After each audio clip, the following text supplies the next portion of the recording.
Hello, this is Decoherent and welcome back to Torment Tides of Numenera. So, when last we left, we're still poking around this friendly, welcoming entrance to some place called the Necropolis. Oh, we've met some cultists that are holding some other guys, not hostage I guess, but captured them. The memorialists don't want the cultists to get inside the Necropolis, although no one's explained why to me.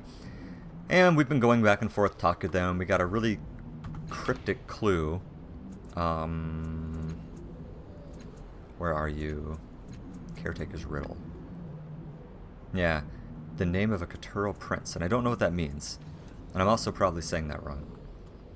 Well, anyway, we'll figure it out. So I think that this little red light has turned into a shortcut to the beginning.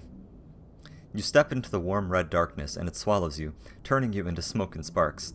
You drift and swirl through a black void, floating towards another patch of flickering red. Then, suddenly, you're somewhere else. Poof!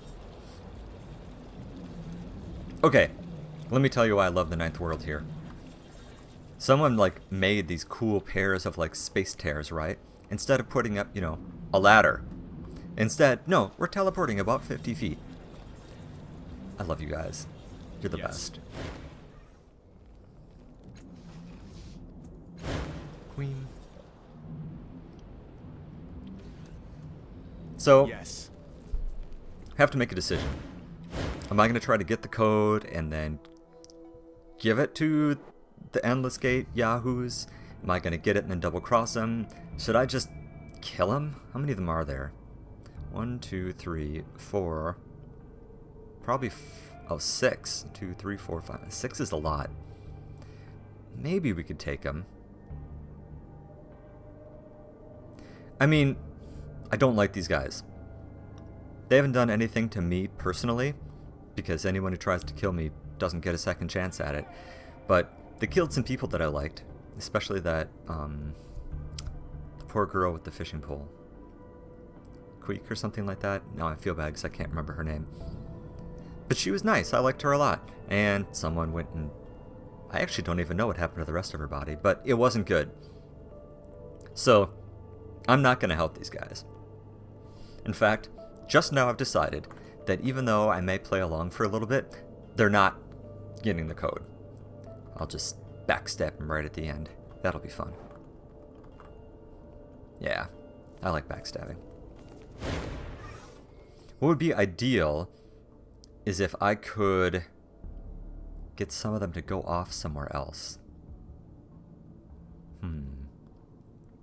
Oh, did someone named Kiyatawa come through here? The Dendur Child, yes. His mouth curls in a slight sneer. She came to the valley some time ago. She went down to see Lord Anifre before the memorialists locked her out. She's probably still down there. If you wish to see her, find the code. I'm worried that I won't have a chance to double-cross them at the last possible instant. I'm worried that they might know the name of the Caturral Prince.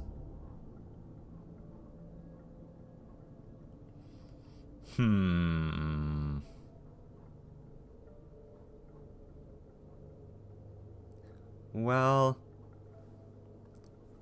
Alright, let's keep playing along here. So I've learned a clue. The passcode is the name of the Caturral Prince. He furrows his brow in deep thought. After several minutes, he shakes his head. That means nothing to me. Bring me the code or nothing. Keep looking, jeez. What a jerk. Let's see if Talira will talk to us again. Yeah. I have the option to kill her. That's cute. Caturral Prince. What does that mean?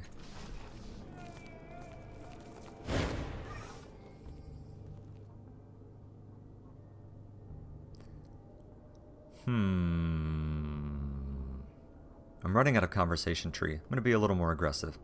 You wouldn't be thinking of pulling those daggers on me, would you?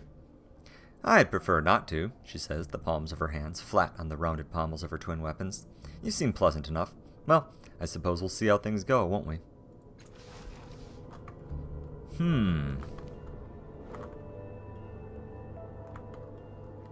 mean, I don't mind just slaughtering them. But it bothers me a little not being able to solve this riddle. Because I asked everyone about the Cthulhu Prince and no one knew anything.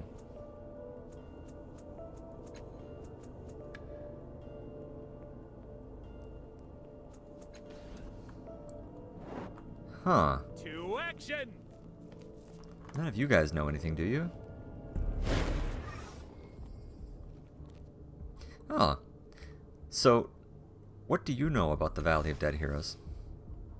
He stares around, rubbing his forehead. I've been here before. I know I have. He gives you a conclusive nod. But I'm not here anymore. I'm sure of that. Okay. So, this alcove, where is it that you mentioned? The easy smile falls from Eridus's face. He looks away. I wasn't talking about any alcove, just alcoves in general, in the Valley of Dead Heroes. I'm not frightened of them. Blinking rapidly, he gives you a fierce look. I'm not. I don't know why he's being kind of weirdly evasive. Bryn, you know all kinds of things. Yes? It takes her a while to notice you as she looks around in awe. How are you holding up? Before I met you, I asked All if he could bring me someone to help me. I know, it's embarrassing. He's not the right sort of god for that.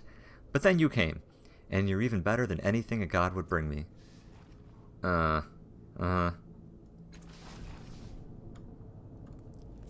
Tiber, Yes, anything to lad? contribute? How are you holding up? I'm fine. I just hope you won't regret our friendship when the time comes to part ways. Whatever, dude. No! No!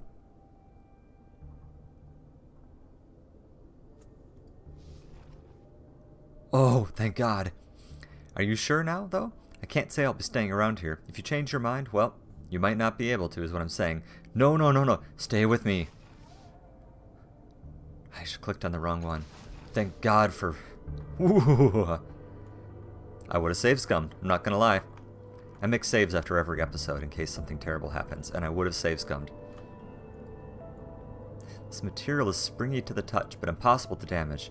You can make out only diffuse shadows behind it. Huh. Well... Of course. Well, what the hell? I mean, I don't mind going the murder route. It's fine. I just don't like not being able to solve puzzles, you know? I don't have anyone else to talk to. Am I missing anything? Let's see if I can pan around a little while holding tab, which is really hard, mind you.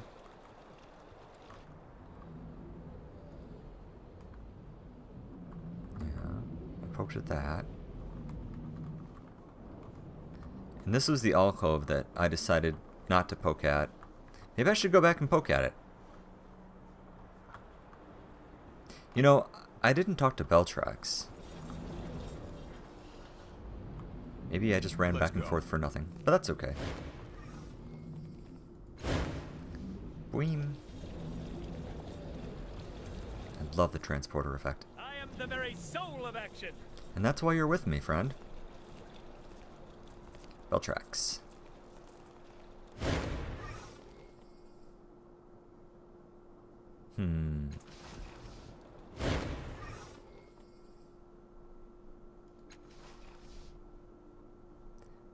To see, yeah. That doesn't mean anything. Okay, I've talked to all my companions. Yes. Talked to everyone I've Now. found. They don't have any, like, interesting dialogue trees. I'm gonna have to do something stupid, aren't I? I hate doing stupid things. Okay, because those guys won't talk to me. Good old Blob of 3 is... well, he's doing his own thing.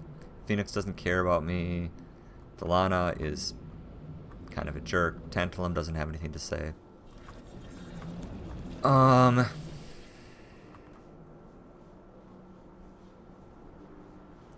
Well, let's start making poor life choices. I'm going. We're gonna start small. I'm gonna start with the alcove that made everyone uncomfortable.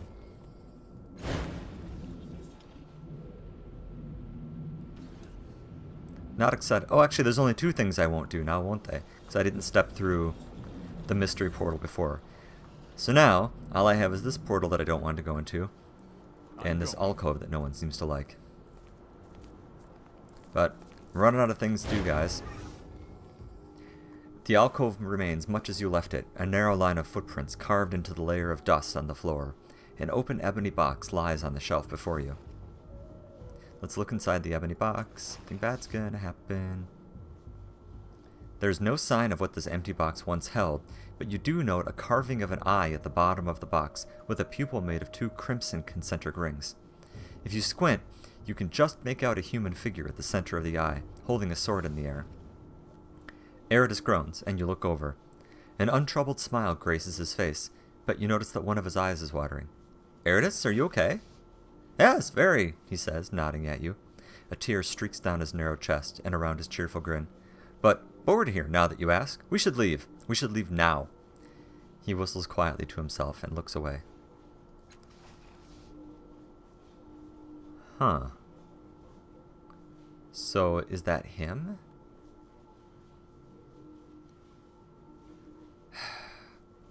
I'm gonna regret this. Let's pick up the herder's crook. That. You stretch out your hand to take the crook. Beside you, Eridus moans. A wave of pale fire explodes from the crook, and everything goes white. You hear screaming, perhaps Eridus's, perhaps your own. Thunderous voices bellow beyond the hissing wail of the endless ivory wall, and something is rushing at you, something that you can't see. A fistful of senses, emotions, memories, and fear strikes your mind, driving you back a step along the dusty floor of the alcove. Something has changed inside you, inside the labyrinth. You hear a voice in your head, a voice very much like Eridus's, but small and afraid. You look over at him. Eridus is staring at the shelf, hands slack at his side. The glow is nowhere to be seen, and he looks weathered, weary and old. You follow his gaze. The herder's crook is gone. Oh no! What happened? I went somewhere, he mumbles without looking at you. I stayed here in my amazing heroic body, but I went somewhere else. Without looking at you, his hand lifts from his side and points at your forehead.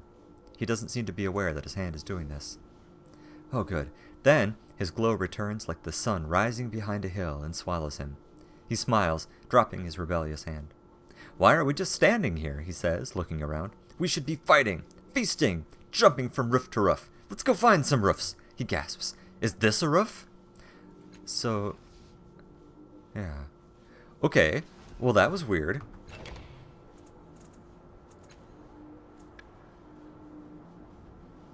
See if Eridus has done something to the labyrinth. See, I don't have an obvious way to, like, die here. Why are we here again? This, Eridus says, this is my moment, isn't it? I get to die here in glorious combat. Oh, am I fighting an army? Anything's possible. He casts a look around, sags, and frowns at you. I hate to criticize you, but we should already be having a desperate last stand. It's awfully quiet here. You should have planned things better. Oh, I will try harder next time. That's all I wanted, he says, clasping your arm fondly. So, what happened to that shepherd's crook I found in that alcove anyway? Shepherd probably took it, he says, looking around at the scowl. Took it into a dark place, maybe a labyrinth. Maybe they took it there. His fist is trembling at his side, and his aura is fluctuating wildly. He flinches as though someone has slapped his forehead, and the glow returns to its normal brilliance. Shepherds aren't interesting, he says slowly. We should stop talking about them and where they're hiding now. Wow. Okay, I really want to go see what's going on in the labyrinth, but I don't know how to, like, easily kill myself. I need a button for it. Commit suicide. Check. I mean, this portal would probably kill me in the process, but... Should I go pick a fight and lose?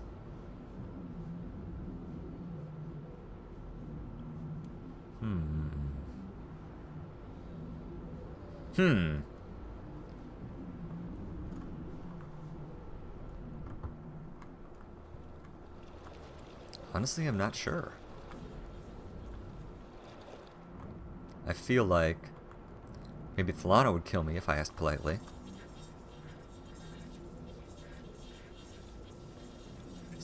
You guys hear that? Huh.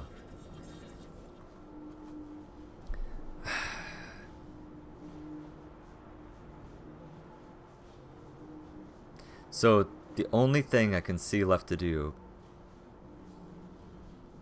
is walk into the super scary portal that may fuse all the members of our party together. To be super clear here, I hate that plan. I hate it. But I've run out of ideas. My options are basically to slaughter my way through the crowd and hope that the memorialists are...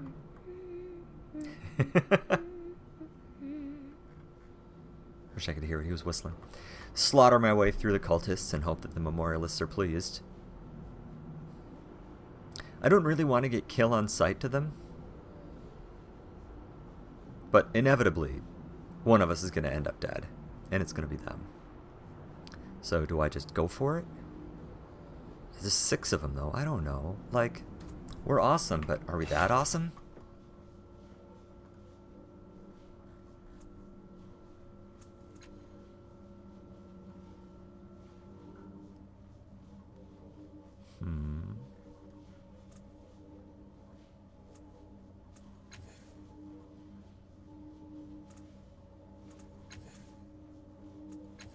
Not you, you're just my heal bot. I don't care about you.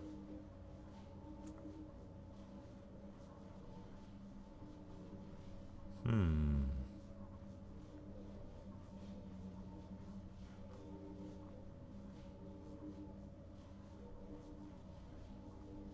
mean, we've got some good skills.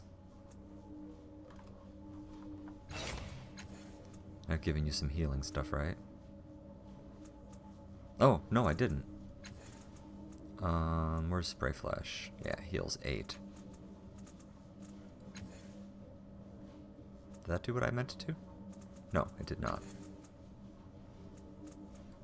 Here. You only need 1, but I sort of feel like all of you guys should have 1.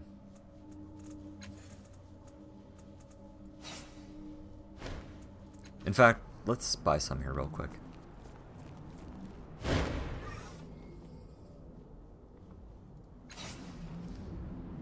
Let's see here. Spray Flash, right. Is there anything better? Thunder Cannon. It's awesome. Heavy ranged, unfortunately. That's right, that weird cipher. And we looked at the axe and decided it didn't work. I still don't know why all of these armors are only usable by the last cast off. Can I really not buy items for my compatriots? It's not like I can go and, like, grind for drops, you know?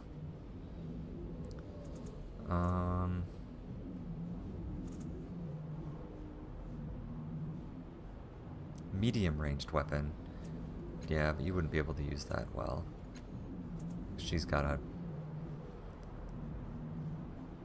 neat. Yeah, she's got a penalty to medium weapons.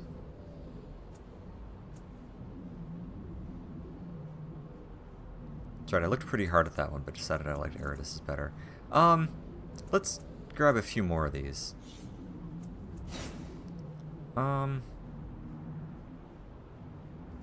3, let's say. I have some oddities here. Let's go ahead and take that one. And go ahead and take that one.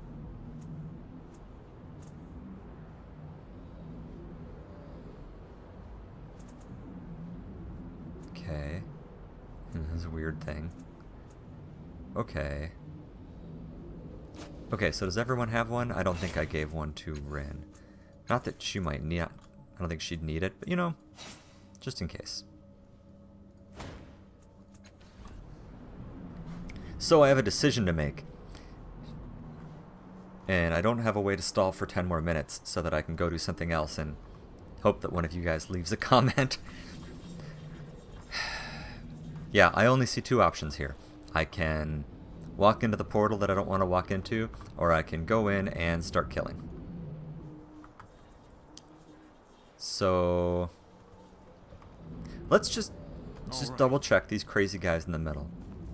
I'm a little irritated that no new conversation objects opened up.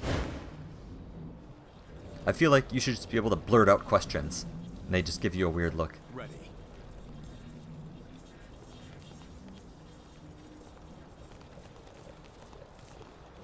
Hey, Blobby. That's what I call him. That's... Okay, never gonna say that again.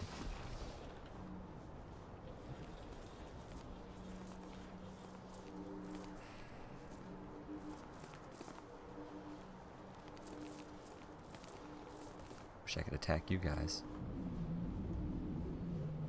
All right. Let's take a look at this again.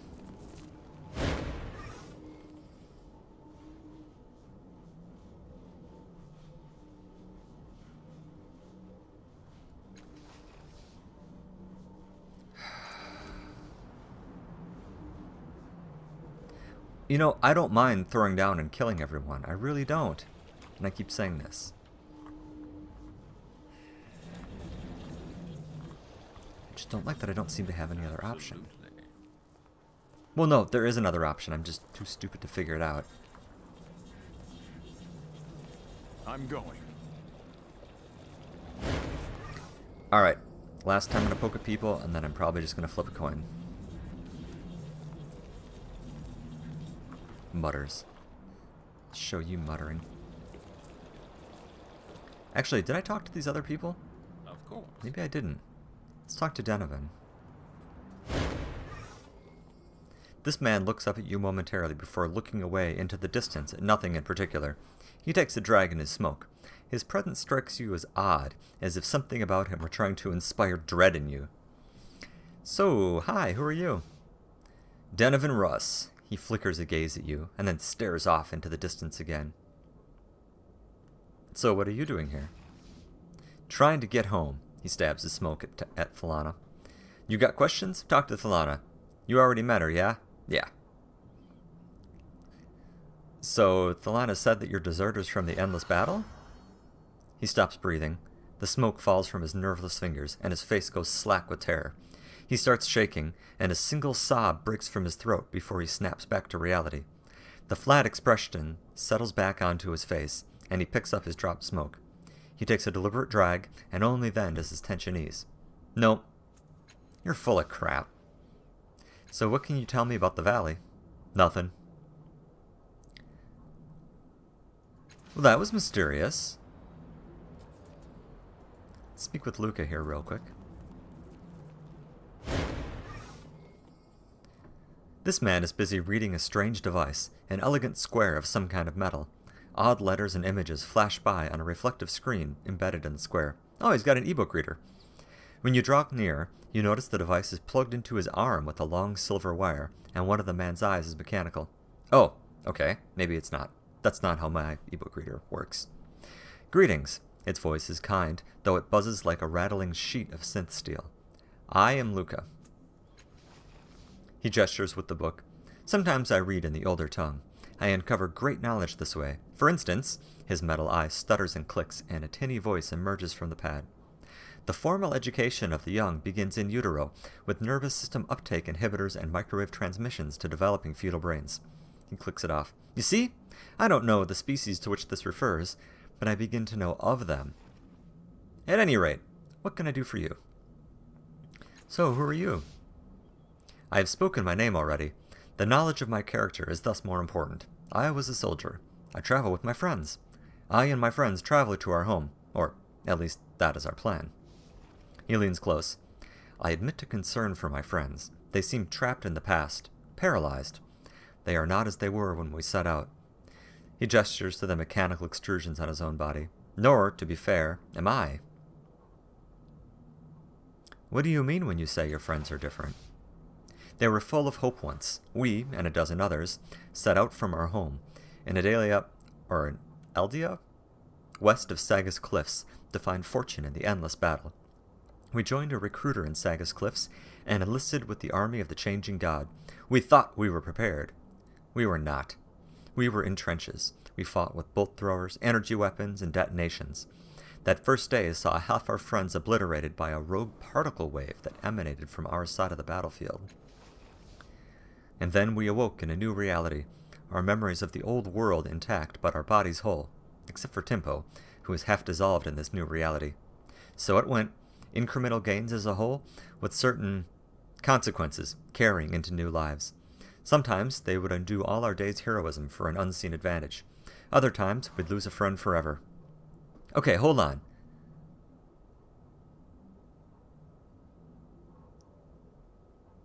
We awoke in a new reality? What?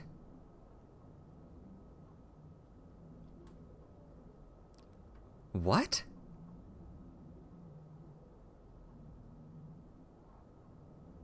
Are members of the old world intact? So apparently Tempo is real, just weird. One day I was half caught out of a trench. The air exploded above us and I burned. The new reality did not restore me. What? I spent some weeks under the care of Kyrgians. When I awoke, I was as you saw me, and our other friends had been killed. Talana and Donovan reacted very differently to me. They say I too have changed. I don't know. I know that I no longer taste fear. I do not remember much of emotion. I recall the fear and the horror, but I do not recall its taste. And when I spoke to them, they agreed that it was time for us to leave before we became these forgotten names, lost in the flux of worlds. What kind of battle is this? Talana says you're deserters. He frowns. Yes, we have left our posts, but I do not believe we have deserted. I believe we have become aware. If the battle is endless, then our struggle means nothing. If our struggle means nothing, why should we continue to struggle?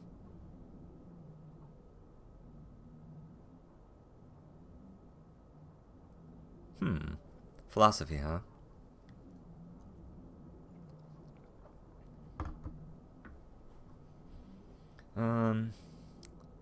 No, I'm not much of a nihilist.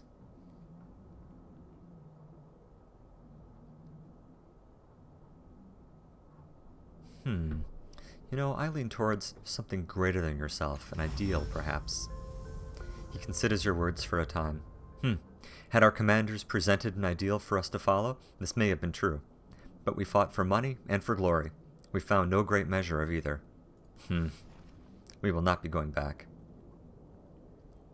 Can you tell me anything else about yourself? I'm unwilling to commit personal details to a stranger. Fair enough. So what can you tell me about the valley? It is a dry place. I have tasted the water that bubbled up nearby. It was alkaline and induced strange visions. My new metabolism protected me from the worst of it. Had my friends tasted it, they might have died. He looks down at his metal pad. We have found no bodies, nor anything of value. All is quiet. But this is a waypoint, not a destination. Did this bring up anything for Talana? Naturally. This isn't good. There we go. So I've talked to Luca, and I tried to talk to Donovan about the endless battle. Good enough. They were normal people once. Ordinary, thrill-seeking kids. Look at them now. Most wars, she start. A group of people march in with their artifacts. You know, gravity, light pulse, time benders. And march back out. No, I don't know. The endless battle is like that, but going on for centuries. Think of what it does to the landscape. Think of what it does to the psychic terrain. Think of what it does to your friends. She waves at her nearby companions, her gesture continuing to colleagues unseen. And when you're vermin to the people who run the war, when you've got no hope to survive, and you can feel realities collapsing around you, when you can see wormholes open up and monsters walk through, when the air is toxic and the ground melts and you feel your mind assaulted. But it's not personal. It's not someone who wants your destruction in particular. You're just inconvenient to them. Your death is just another number, a way to measure their success. It's, well, a business like hell. And you did it, cast-offs. You could stop if you wanted, but you don't. Or maybe you don't care. I mean, when you've made statistics of your enemies, faceless foes whose existence you can erase without qualm, you're not just hurting them. You're hurting yourself, the way you see the world. Soon everything is conflict and pain. All that matters is your success. And you've killed yourself, and you don't even know it. It ruins everything. Everyone it touches. Huh.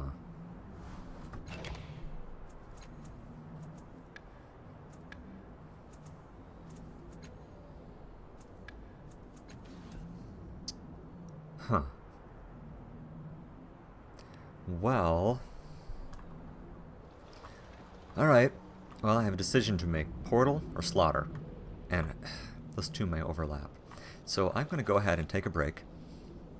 And come back this evening, I think. And see if I've had some sudden insight. Find a coin to flip, whatever. So, anyway, we'll continue later. So thanks for watching, and I will see you next time.